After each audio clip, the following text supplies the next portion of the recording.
Fala vestibulandos, tudo bem? Professor Amauri com vocês. Vocês estão no PrEP Vestibular, o curso que tem aquilo que é necessário para vocês mandarem bem e garantirem sua aprovação no Enem e demais vestibulares.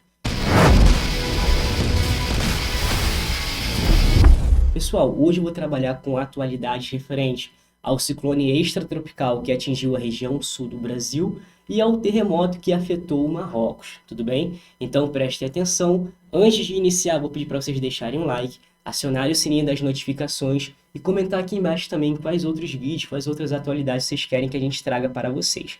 Vamos lá começar então? Pessoal, então num primeiro momento eu preciso explicar para vocês o que é um ciclone, qual é a diferença de ciclone, furacão e tufão, existe diferença ou apenas uma nomenclatura?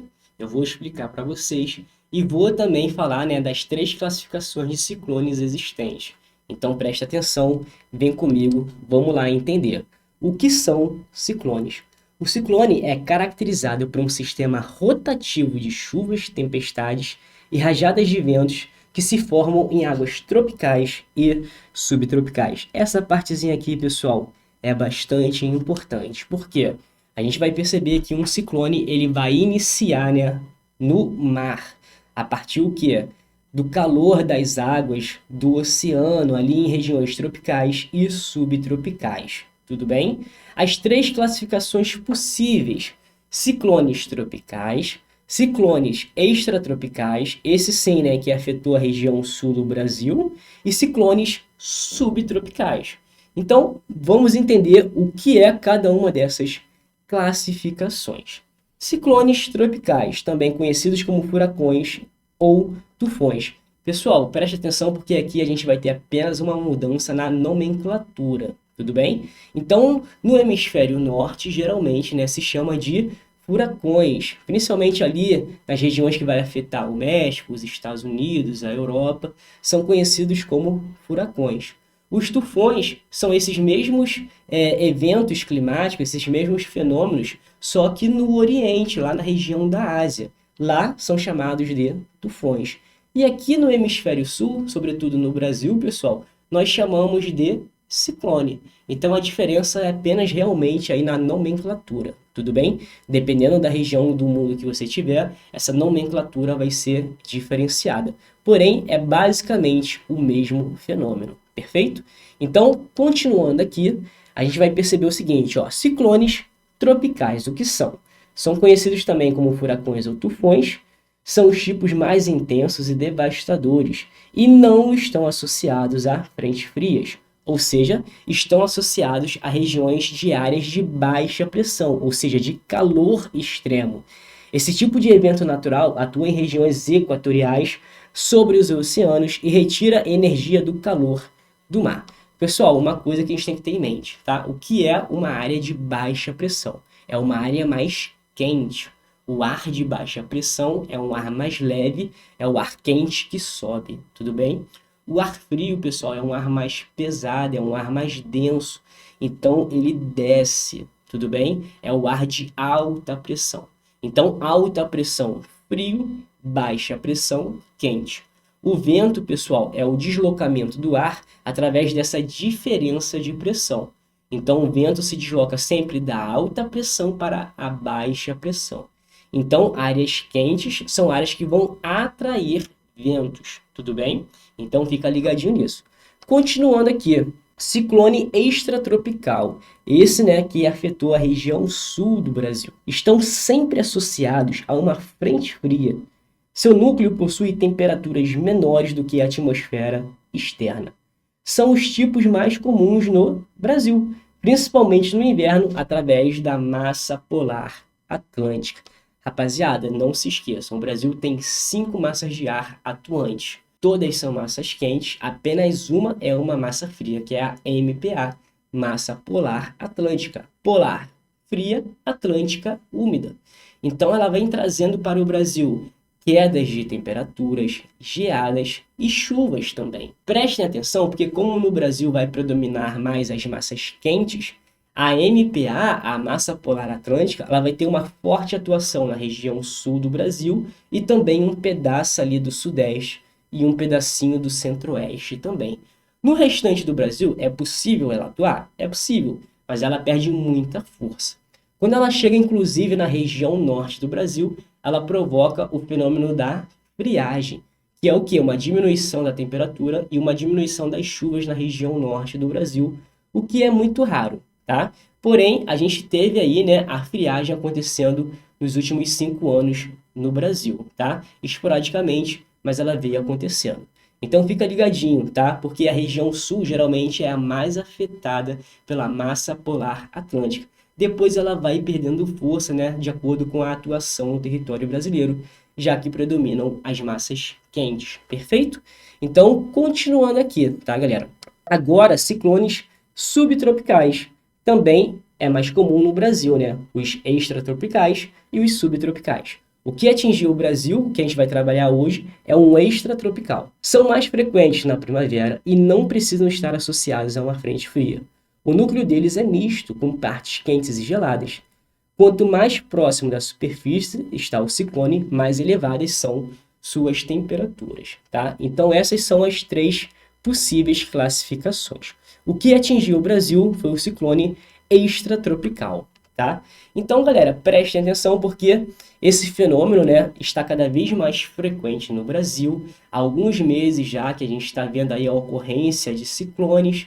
E também nesse último que a gente vai trabalhar na aula de hoje, a gente vai perceber que os órgãos competentes, os órgãos que pesquisam, né, os fenômenos climáticos, já estavam avisando que estava se formando um grande ciclone e que o grau de estrago dele ia ser muito elevado. Tanto é que choveu, pessoal, mais de 200 milímetros em pouquíssimas horas, tá? Então, houve ali, né, várias enchentes nas cidades do Rio Grande do Sul. Vou trabalhar com vocês e falar quais foram as cidades mais afetadas. No momento, vem aqui comigo, vamos entender esses infográficos para poder entender, né, a formação desse ciclone. Então, prestem atenção, né? A gente tem aqui a diferença, a variação de uma área de baixa pressão e de uma área de alta pressão, tá? Vamos lembrar, baixa pressão, regiões quentes, alta pressão, regiões mais frias. Então, pessoal, o Brasil, né, estava predominando ali uma grande área de baixa pressão, de calor. Então, estava atraindo ventos. Então, a gente viu que uma grande massa de ar fria estava se formando ali, né, no sul da Patagônia, invadindo o sul do Brasil, e esses ventos estavam muito fortes porque a variação da pressão era muito grande. Então o Brasil estava muito quente, atraindo muitos ventos, e essa massa que se formou ali no sul da Patagônia, que é a massa polar atlântica, ela estava com muita força também. Então, essa grande mudança, essa grande variação de pressão, muito frio e muito quente, alterou aí, né, a velocidade dos ventos, fazendo com que eles ultrapassassem ali os 115 quilômetros por hora, tá? Então a gente tem aqui, né, a formação do ciclone extratropical, tudo bem? Uma massa de ar fria se deslocando com muita velocidade, já que o Brasil estava predominando o quê? Uma baixa pressão, tudo bem? Então fica ligadinho aí, porque isso está sendo representado aqui nesse nosso primeiro infográfico. E aqui no segundo infográfico ele vem mostrando uma estrutura de um ciclone extratropical, tá? A gente pode perceber, né, que essas grandes tempestades que se formam, né, esses ventos circulares que vêm aí repletos de chuvas, pode chegar ali numa altura, né, de mais de 5 quilômetros de altura. A gente vai perceber, né, que a gente vai ter ali no topo desse ciclone uma região extremamente fria, tá? Então prestem atenção porque esse ciclone extratropical tem a ver com o avanço da nossa chamada MPA, massa polar atlântica. Então ela provoca, inclusive, né, pessoal, em algumas regiões do Brasil, o evento ali da formação de neve, né? Então fica ligadinho aí. Aí vamos perceber o seguinte, pessoal. Essa grande tempestade, esse grande ciclone extratropical, além dos fortes ventos com sua destruição e com as grandes pancadas de chuvas, acabou deixando um rastro de devastação e de vulnerabilidade para as populações ali extremamente elevado, tá? Então, eu trouxe aqui alguns dados, né? Infelizmente, nós tivemos aí, até o momento, 47 óbitos já confirmados, tá? A cidade de Mussum, Roca Salles e Cruzeiro do Sul foram as mais afetadas e aquelas que tiveram o maior número de mortes, infelizmente. Tudo bem? O nível dos rios, pessoal, em alguns lugares ultrapassou os 20 metros. Então, quando você vai olhar uma imagem aérea ali das cidades afetadas, você vai perceber que apenas um pedacinho do telhado das casas está para fora. O restante está tudo embaixo da água, porque o nível dos rios, o volume de chuva foi muito intenso. Foi mais de 200 milímetros em poucas horas, tá? Ou seja, aquilo que era para chover em mais de um mês, choveu em pouquíssimas horas, em grande quantidade. Os rios inundaram e aí, né, a devastação estava ali já formada, tudo bem? A gente vai perceber então que já são mais de 25 mil desabrigados e desalojados, tudo bem? 930 feridos confirmados até o momento, né, pelos órgãos competentes, bombeiros e defesa civil. E também nós temos ali 93 municípios afetados, galera. Uma quantidade muito grande de municípios afetados diretamente e indiretamente. Indiretamente porque o abastecimento de eletricidade, de água dessas outras cidades também vai ficar comprometido, tá? Então, num total, esse evento acabou afetando ali 93 municípios, mais de 340 mil pessoas afetadas de alguma maneira, tá? Então a gente percebe aí que são eventos climáticos extremos, eu venho sempre comentando isso com vocês. Então a gente percebe, pessoal, que tudo isso tem uma mudança, né? Uma relação muito grande com o aquecimento global e as mudanças climáticas, tudo bem? Então preste atenção porque a gente vai reparar o seguinte: essas mudanças climáticas, esse aquecimento global vai intensificar os fenômenos climáticos. Então vai ser cada vez mais comum ondas de calor, ondas de frio, grandes tempestades, ciclones cada vez mais fortes, cada vez mais destruidores. A gente vê uma alteração no clima mundial por conta do quê? Da intensificação do efeito estufa. Então as atividades humanas lançando cada vez mais gases que acumulam calor, e aí a gente vem alterando também toda a dinâmica climática, além da gente estar alterando muito fortemente os biomas mundiais. Então a gente vem alterando, né, fortemente a natureza e isso tem respostas, tranquilo? Então, galera, o governo federal, né, depois dessa grande tragédia, já liberou ali 741 milhões, né, de reais para a manutenção e também a reconstrução dessas cidades e também para a ajuda populacional. Então, o governo federal liberou 741 milhões de reais em verbas para a reconstrução das cidades afetadas e para o apoio das pessoas também, né, que tiveram ali suas casas destruídas, que tiveram sua vida afetada de alguma maneira. Aqui nas imagens, pessoal, a gente consegue ver o nível de estrago, né? Olha lá como a enchente ela foi além do normal e a força dos ventos que ultrapassaram ali os 115 quilômetros por hora, tá? Então não se esqueçam, o ciclone ele vem acompanhado de fortes rajadas de ventos e de grandes tempestades. Então o seu poder destrutivo é muito elevado, tudo bem? E aí, galera, prestem atenção porque eu coloquei aqui para vocês também, né? A região sul ela é mais propícia a ciclones extratropicais por conta, né, desse avanço da massa polar atlântica que é muito mais forte no sul do Brasil do que no restante do país.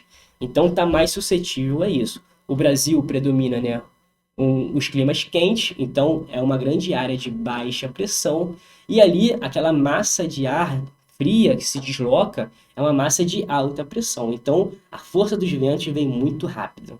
Tranquilo? Então coloquei ali para vocês, ó, a atuação da massa polar atlântica, né, que está por trás desse ciclone extratropical, a nossa MPA, que tem como característica ser fria e úmida.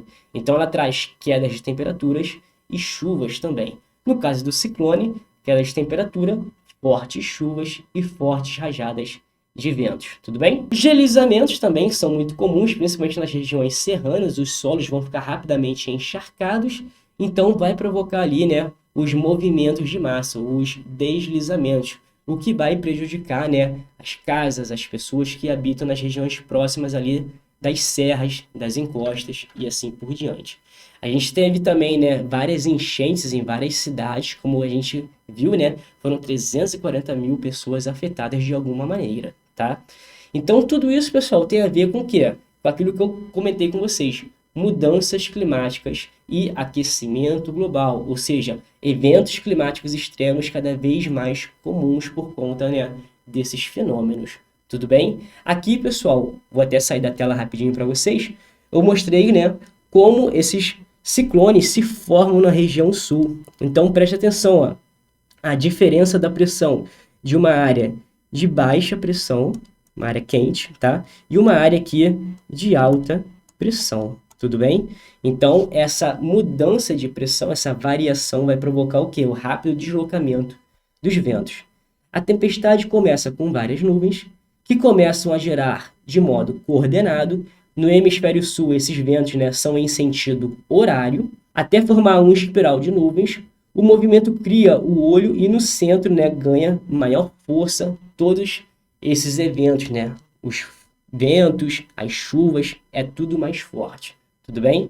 Então fica ligadinho aí, pessoal, porque infelizmente, né, a gente vê que a região sul do Brasil vem sendo cada vez mais afetada por esses fenômenos. Inclusive, recentemente, a gente vê que outros ciclones já estão se formando. Então, mais uma vez, né, as autoridades já estão em alerta porque isso pode se repetir, perfeito? Então fica ligado porque infelizmente, pessoal, a região sul do Brasil sendo cada vez mais afetada por esses ciclones extratropicais. Fica ligadinho porque isso tem a ver com os chamados fenômenos climáticos extremos, beleza? Continuando aqui, pessoal, vamos comentar agora sobre o que aconteceu no Marrocos.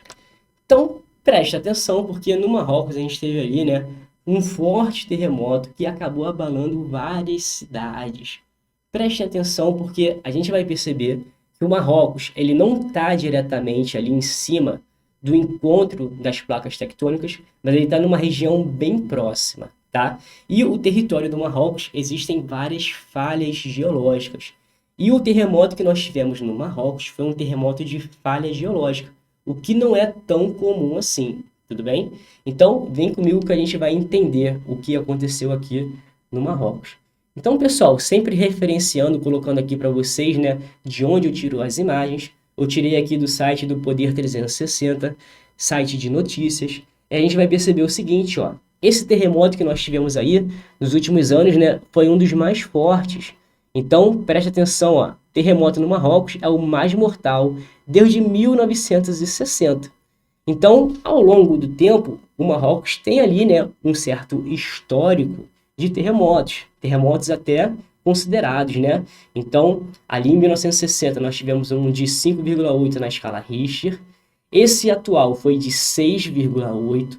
Porém, pessoal, em 2007, em 2004, a gente teve ali, né, terremotos na escala de 6, 6,3 na escala Richter, tá? Em 1969, nós tivemos um extremamente forte de 7,8, e aí o poder de estrago é muito elevado, tudo bem? Então fica ligadinho aí. O que mais matou, né, foi o de 1960, 12 mil pessoas, e esse, pessoal, a gente vai perceber que até o momento já ultrapassou 2.800 pessoas, tudo bem? Então fica ligado, porque aqui na imagem eu estou mostrando para vocês onde foi o epicentro, ou seja, a região inicial, tá? O epicentro é a região inicial do terremoto, o coração, né, do evento. E as áreas afetadas aqui, né, onde vocês estão vendo essa mancha mais amarelada, tá? Então, a cidade de Marrakech, sem sombra de dúvidas, muito próxima ali do epicentro, uma das mais afetadas e também, né, uma cidade extremamente famosa. E aí preste atenção porque essas linhazinhas vermelhas que vocês estão vendo aqui, né, são as falhas geológicas que existem no interior ali do Marrocos, tá? Por quê? A gente vai perceber que aqui próximo, pessoal, a gente tem um encontro de placas tectônicas, tá? Então, coloquei ali para vocês, ó, até o dia 12/9 já eram mais de 2.800 óbitos, infelizmente, tá? O que a gente vai perceber, galera? Esses países geralmente subdesenvolvidos, emergentes, eles não são preparados para esses fenômenos. Não há uma cultura de prevenção, tudo bem? Então, diferente, por exemplo, de outros países que é mais comum esses eventos, o Japão, a Coreia, a China, os Estados Unidos também ali próximo da Califórnia, esses países são mais preparados porque desde criança, né, as pessoas já são preparadas para saber como agir durante um evento como esse, tudo bem? E também a estrutura das cidades é preparada para os terremotos. Então, no Japão, em parte dos Estados Unidos, a gente tem ali edifícios com um sistema de molas embaixo deles, onde quando ocorre um terremoto, aquele edifício balança, mas não quebra, porque ele não é rígido, tudo bem? Então fica ligado, porque alguns países vão ser mais preparados para esses eventos, na questão não só da estrutura urbana, mas também, né, na educação da população, e outros países não estão preparados para isso. Então, quando a gente vê, né, terremotos no Haiti, no Marrocos, em alguns países asiáticos subdesenvolvidos, a gente percebe que o estrago acaba sendo muito grande porque não há uma cultura de prevenção e não há uma estrutura urbana também para tal. Fica ligado nisso. Então, ó, foi um terremoto de falha geológica, não foi um terremoto diretamente de encontro de placas tectônicas. Então, é um tipo de terremoto mais secundário, tá? Fica ligado aí. Proximidade, né, com as placas convergentes, a placa africana e a placa euroasiática. Então, por conta dessa proximidade também, vira e mexe, os terremotos são sentidos no Marrocos. Tranquilo? Cidades e infraestruturas não planejadas e preparadas para tal fenômeno, como eu falei, né? Geralmente esses países emergentes, subdesenvolvidos, não têm essa estrutura preparada para tais fenômenos. Então isso acaba gerando, né, muitas perdas humanas e também muito gasto ali, né, com a reconstrução das cidades. Tranquilo? Aqui, pessoal, preste atenção porque esse mapa ele é muito recorrente. A gente vai conseguir ver aqui, ó, onde estão as placas tectônicas e as regiões das bordas das placas tectônicas, onde as atividades sísmicas são mais fortes, são mais presentes, tá? Então, olha só, pessoal, olha aqui, ó, mais ou menos onde está localizado o Marrocos, mais precisamente, tá? Então, é uma área, né, que tem forte atividade sísmica e uma área muito próxima do encontro de duas placas tectônicas, a placa africana e a placa euroasiática, tá? Placas que estão, ó, se encontrando, tudo bem? Então fica ligadinho porque o sul da Europa vai sofrer com esses fenômenos, com o vulcanismo, e o norte da África a mesma coisa. Lembrando que o norte da África, né, vai ter regiões montanhosas, as cadeias montanhosas do Atlas, tá? Então isso também contribuiu, né, para intensificar o fenômeno no Marrocos. Fortes deslizamentos, forte deslocamento de blocos rochosos aconteceram. Então o estrago acabou sendo muito grande, não só pela questão da magnitude do terremoto em si, mas também pela questão do relevo, da educação da população que não sabe como agir durante um evento desse e da estrutura urbana também. Então tudo isso criando essa fórmula da tragédia, infelizmente. Então prestem atenção porque esses fenômenos, o vulcanismo, os terremotos, os tsunamis e etc., eles serão mais comuns aonde? Nas bordas das placas tectônicas. Mas é claro, também existem, né, as falhas geológicas no interior das placas tectônicas que vira e mexe também acontecem terremotos. Então, esse ano de 2023, a gente teve um terremoto em São Paulo também, onde várias pessoas conseguiram sentir, o que é muito raro no caso brasileiro, tá? Ele foi ali um terremoto de magnitude entre 5 e 6 na escala Richter. Então, ele foi bastante sentido, né, pela população, e a gente vê também que ele foi um terremoto de falha geológica. Então, preste atenção, porque esse ano a gente tem dois grandes exemplos aí de terremotos de falha geológica. Fica ligado que isso pode ser cobrado nos vestibulares a partir do ano que vem, tudo bem? Então, galera, preste atenção porque esses fenômenos vão ser mais próximos ali no encontro das placas tectônicas.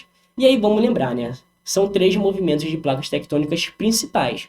Movimento convergente, as placas se chocando, movimento divergente de separação das placas tectônicas, movimento transformante, que é o movimento lateral. A gente tem também o movimento, né, vertical, subida e descida das placas, tá? Mas o que é mais cobrado nos vestibulares? Movimento convergente, divergente e transformante, tudo bem? Então fica ligadinho porque esse mapa aqui das placas tectônicas, ele é bastante recorrente se vocês olharem aí os vestibulares passados, perfeito? Então, seguindo aqui, galera, vou colocar uma questão para a gente poder treinar, né, como é que isso pode cair no Enem, para vocês ficarem ligados aí. Então, vem comigo, ó, questão de 2021, uma questão recente. Então, olha lá, ó. a enorme fenda que pode separar o chifre da África do restante do continente. É o nosso título ali. Em 18 de março, algo estranho aconteceu. A terra começou a se abrir. Minha mulher começou a gritar para os vizinhos pedindo ajuda para tirar nossos pertences de casa. Desde então, a fenda no piso do cimento de sua casa não parou de crescer, fazendo com que a família do cara que sofreu ali, né, não sei falar esse nome, e muitos outros fossem evacuados. O fenômeno apresentado no texto ocorre devido ao que, pessoal? Vamos ver aqui, ó. Letra A. Movimento de placa tectônica. B. Alteração de fatores climáticos. Pessoal, não faz sentido. Ele está falando aqui de movimentação da Terra, a separação da Terra, uma grande fenda se abrindo. Então, ele está falando ali de um terremoto. Então, fator climático corta. Desmatamento da vegetação nativa, ele não está falando de erosão. Ele está falando de um fenômeno muito mais abrupto. Intemperismo da estrutura pedológica, não. Intemperismo é o desgaste do relevo, das rochas, pela ação da água, pela ação da temperatura. Ele está falando aqui de um fenômeno em que o chão está se abrindo. Então, corta aqui a letra D também. Assoreamento dos mananciais hídricos. Pessoal, o que é assoreamento? Assoreamento é quando um rio ele vai sendo o quê? Soterrado, vai recebendo sedimentos. Não tem nada a ver aqui também, tá? Por isso que a gente fica aí com o nosso gabarito. Letra A, movimentação da placa tectônica. No caso aqui, um movimento que é de separação, que é um movimento divergente. Tudo bem? Então, ó, placas tectônicas se separando, tudo bem? Os bloquinhos aqui, ó, se separando, tá? Se afastando, abrindo uma grande fenda. Pessoal, vou mostrar aqui para vocês, tá? Ele está falando exatamente dessa região aqui da África, tá? Que vem sendo cortada porque a gente tem um movimento de separação das placas, tá? Então, esse lado leste da África, ali próximo do chifre, vai ser separado, tá? Ele vai se deslocar e criar ali um novo continente. Fica ligadinho aí. Então, por isso, nosso gabarito, letra A. Perfeito, galera. É assim que as provas vão cobrar para vocês esses fenômenos. Então, fica ligadinho. Ciclone extratropical no Rio Grande do Sul devido ao quê? O avanço da massa polar atlântica que estava com muita força porque o Brasil estava muito quente, atraindo muitos ventos e essa massa de ar ela foi formada também de uma maneira muito forte. Então essa diferença na pressão provocando esses fortes ventos que vem ali com fortes tempestades também. E no caso do Marrocos, a proximidade, né, da placa africana com a euroasiática e as falhas geológicas internas no território marroquino. Tudo bem? Então, pessoal, fiquem ligadinhos aí. A gente termina a nossa aula por aqui. Aqui eu estou mostrando a nossa bibliografia, né? Os principais livros aí cobrados nos vestibulares e também aqui de onde eu tirei essas referências, essas reportagens e essas imagens. Tudo bem? Então, espero que tenham gostado. Até uma próxima. Forte abraço. Tchau, tchau.